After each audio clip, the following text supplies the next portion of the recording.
Good evening. In HTV News at 6, a shock find in dawn raids. Police uncover a hidden drugs factory. Plus the calm after the storm, now the massive clear-up begins. And why this artist is behind bars at Swansea Prison. Those stories and all the day's news coming up tonight in half an hour.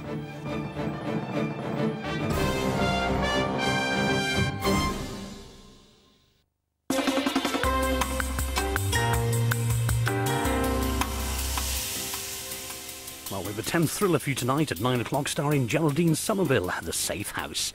Now on ITV1 Wales, drama in Nuts and Bolts.